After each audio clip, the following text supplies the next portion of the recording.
Assalamu alaikum, урматтуу Мусту YouTube каналыбыздын катталуучулары, жылкы сүйүүчүлөр.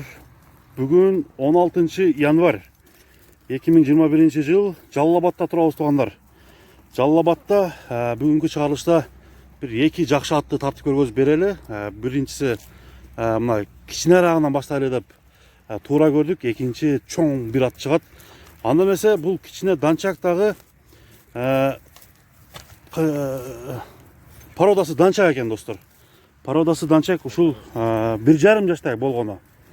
Бул атты биринчи номерге коюп тартып көргөзүп берүүнү биз баштайлы. Сиздер көрүңүздөр.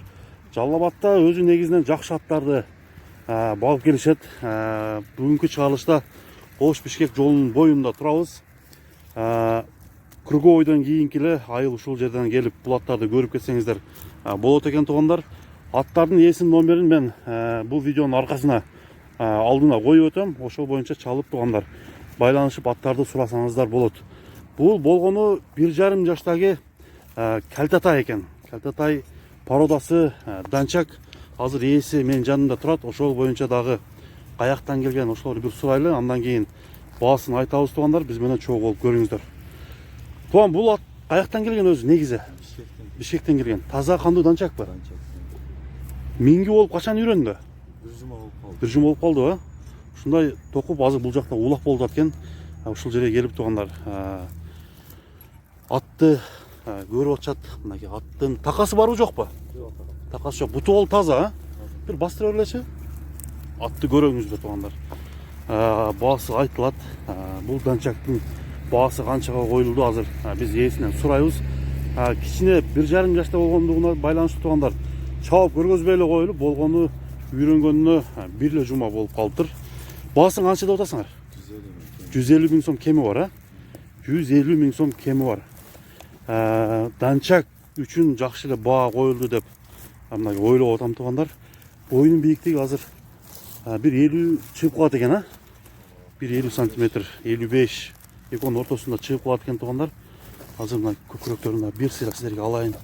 Сиздерге көргөзөйүн. Эгерде жаап калган болсо, бул арканкы эки буту ак, кашкасы бар данчакты көрүп алып кетсеңиздер болот туугандар.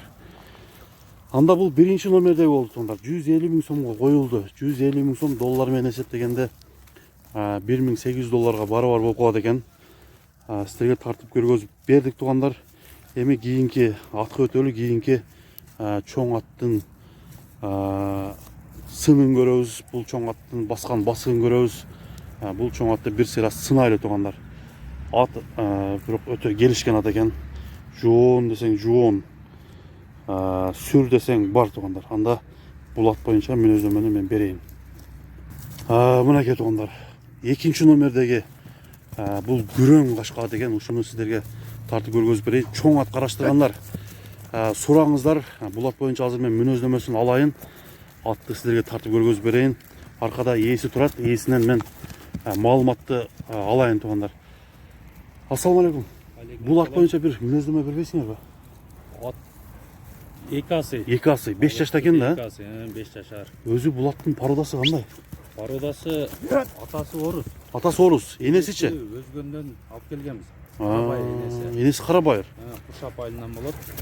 Келгенине канча болуп калды сиздер? Келгенине Калтатайында келген бизге Жалал Абадка. Башында кол бала деп койсок болот экен, Азыр бою бир 65тен жогору экен, 67-8 ушундай болуп. 67-68. Бул ат улакка чабылып жатабы азыр? Улакка ушул бала өзү чабат. Өзү чабат. Балбан ушул жигит экен да? Мынакей туугандар. Балбандан дагы суроо узатайын. Өзүңүз чабып жүрөт экенсиз, Аттын кириши, чыгышы кандай? Балбан катары айтыңызчы. Калыс сөзүңүз да? Калыс сөзүм. Кириш чыгышы жайында. Чуркашычы? Чуркашы дагы жайда. Улак кетет. Жооштугу кандай? Жооштугу. Андай ортодо туруп тиштеп неме болбойбу? Жок, жок. Теп тиштебейт. Азыр бир сыра мына чабып көрүп, поворотторун бир көргөзбөйсүзбү? Майли. Мынакей туугандар. Андан кийин биз баасын айталы. Баасы канча болду экенин ушул аттын ээси баа берсин туугандар. Сиздер көрүңүздөр. Ат мындай чоң болгону менен аттын жеңилдигин байкоого болот. Кайманат койгонсуңарбы?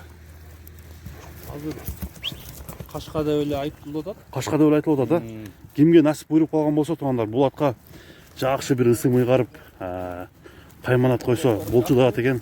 Бурустар жакшы экен, а? Токтош оозу кандай? Оозу жумшак. Мынакей достор. Үйүргө койгонсуңарбы? Жок, үйүргө Кой койдум. элек, а? 3 жылдан бери Hı. куракта турат. Кубазда турабы? Кубаз. Күчүндө турат экен да, а? Мынакей достор, ат жаккан болсо бул кашка ат деп эле коюшат экен кайманаты. Класс басып тургандар. Эми биз баасына келип токтололу. Аттын жүрөк токтуу кандай? Ток жүрөгү. Үстү толо. Üstü толго. Мынакей достор. Ушундай ат издегендер өзү негизи көп башка мамлекеттен чалгандар дагы ушундай өңдө дагы издегендер анча мынча жазып калышат. Мынакей туугандар, ошону сиздерге тартып көргөзүп берип атам. Эми баасын канча деп атасыңар? Баасын $12.000 кеми бар деп атабыз. $12.000 кеми бар, а? Сүйлөшөбүз. Мынакей туугандар, $12.000. Аттын азыр мен арка жагын тартып көргөзүп берейин бир. Аттын чатка аяктарын, буту колунун кеңдигин, көкүрөгүнүн кенендигин сиздерге көргөзөйүн. Такага турушу кандай? Жоошпу? Эч кандай мындай өнөрү жокпу баягындай? Пейилдери. Бир акырын бастырыңызчы, арка жагын көрүп коелу, а? Бастыра бериңиз, а? Мынакей туугандар, чатка аяктарын сиздер көрүңүздөр. Ат жаккан болсо туугандар, азыр мен үстүндө калып көргөзүп берем бул аттын. Üstünün tolo болуп турганын караңыздар туугандар. Болду, бери бура бериңиз. Мына кабактарын, көздөрүн дагы баарын сизге тартып көргөзүп берейин. Мынакей туугандар. Ат негизинен жакшы ат экен. Эми баага болгон көз карашыңыздарды өзүңүздөр жаза кетсеңиздер болот туугандар. Баардык маалыматтарды сиздерге алып тартып көргөзүп берген бул Муз ТВ каналы. Менин атым Замир болду. Ат жаккан болсо бир класс басып кетсеңиздер болот. Мынакей туугандар, бул атты бир чаптырып көрөлү деп чечтик. Атты чабалы сиздер көрүңүздөр. Мынакей достор. Эгерде келип калсаңыздар, Жалал Абадта жолдун боюнда экен бул айыл. Ушул жерге келип алдыдагы номерлерге чалып, аттын ээси менен байланышып, сүйлөшүп тургандар. Айтылган бадан сөзсүз түрдө кеми болот. Соодалашсаңыздар болот туугандар. Мынакей аттын баардык турган турпатын сиздерге тартып көргөзүп бердим.